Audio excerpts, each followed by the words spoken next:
What's good? What's good, everybody? Welcome back to another episode. The Urban Platform Speaks. Make sure to like and subscribe as you come into the channel. Check out the content. And with that being said, man, I want to speak on these two guys right here, LeBron James and Gilbert Arenas, right? And I think that these guys are like perfect examples of how not to do business or some of the downfalls of doing business when you don't realize like who you doing business with. And let me and I'm doing them both at the same time because number one, both of these guys in the last week have had, in my opinion, they've drawn a lot of attention and had bad weeks, right? First, let me speak about Gilbert Arenas. Gilbert Arenas, he got arrested and had a legal issue.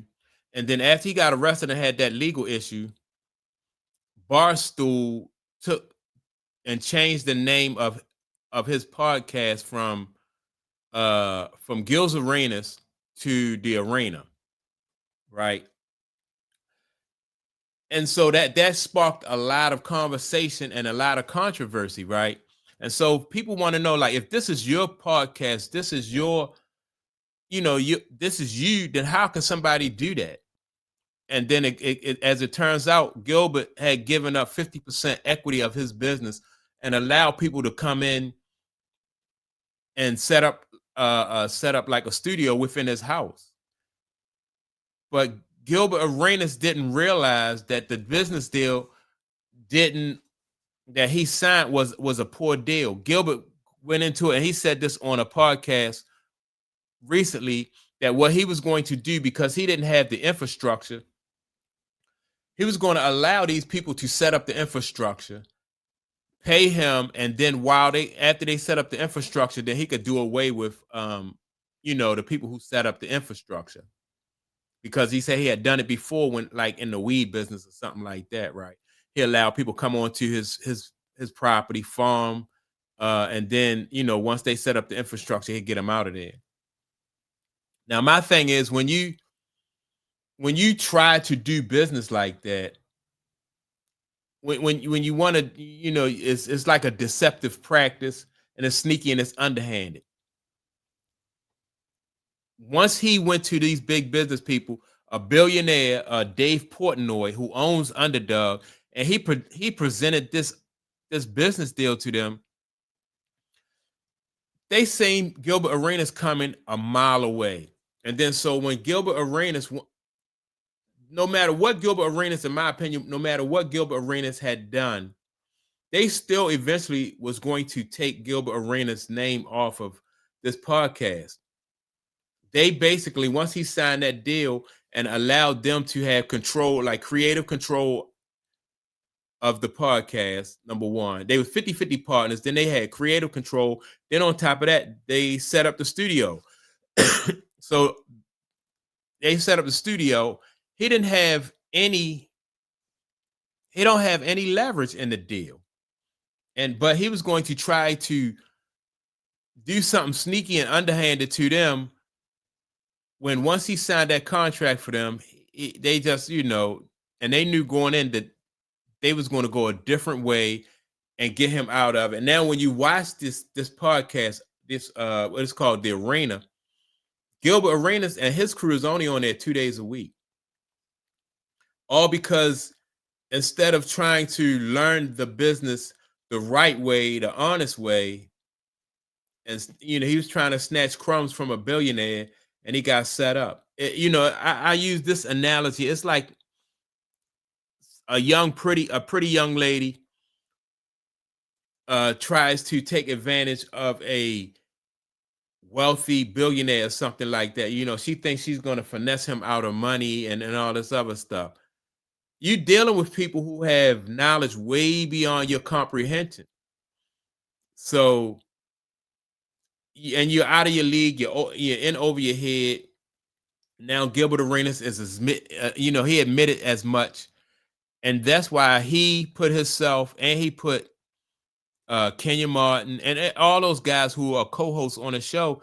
He put them kind of like in in an awkward position when he's trying to be sneaky and underhanded about the way he do business, and they got him. They got him and embarrassing them, and it's crazy that somebody can come in your house and set up a, and as soon as they don't need his house and they set up a studio somewhere else, they probably won't even have him doing 2 days a week.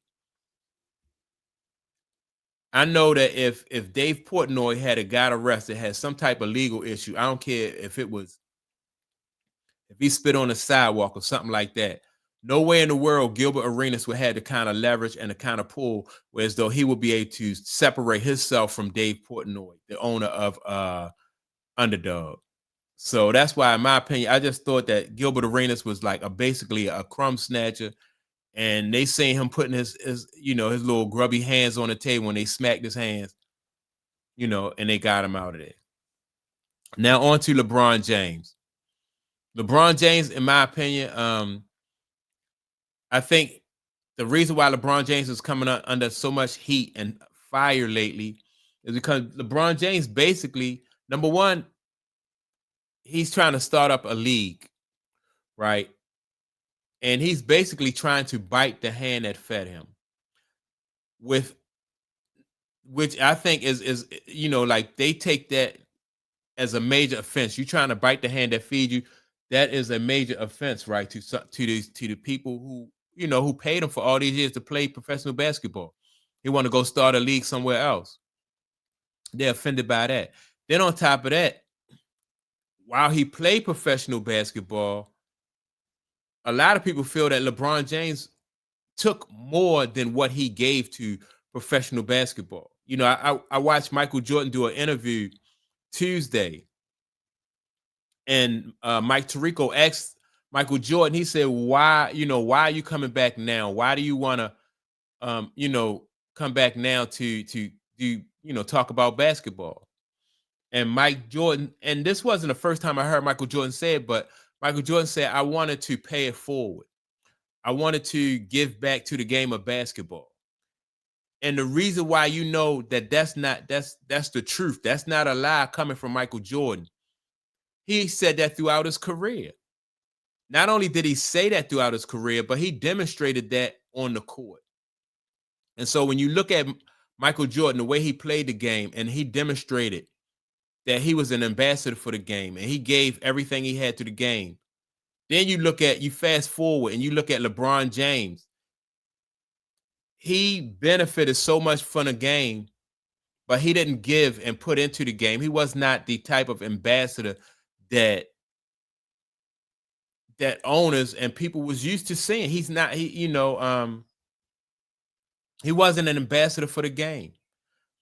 They had to, during All-Star games, they had to have Larry Bird come in and give the guys a prep talk about how to play the game. It was, although it was an All-Star game, and then after Larry Bird gave him a pep talk, they went out and almost, each team almost scored like close to 400 points in a game. LeBron James just poo-pooed that, whatever Larry Bird said. He went over in one Olympic game. LeBron James went over. They wasn't even sure if they wanted LeBron James to go because he was so rude and act so much like a diva. He just was not an ambassador for the game. And you can't maintain, you and ratings fell, and you can't maintain a good standing with the people if you're not putting everything that you have into the game. People want you to, they make you the face of the league. They want you to perform like you're the face of the league. It's almost like getting a movie role where you're the leading man, and then you act like like you are somebody that's like in the crowd. You act like you're like you're a backup. You're in the crowd. It don't make sense. If you're the leading man, you got to perform. You got to perform like the leading man. Just can't be on film just standing there, not even worried about your lines or nothing like that. You got to perform to the best of your ability. And so now that LeBron James has been in the league for all these years, what, like 23 years. He's going to take his money and go start another league. He wants to compete with the NBA. That's, trying to bite the hand that feed him. It's open season on LeBron James, and he put himself in this position. You know, it, I don't know what to say about that move. I just don't. I don't know who was advising LeBron James. I even think the guy Maverick Carter is trying to separate himself. That's one of LeBron James' longtime friends. I think Maverick Carter is even trying to separate himself from LeBron James because he reading the tea leaves, man. He see the writing on the wall and what's coming down.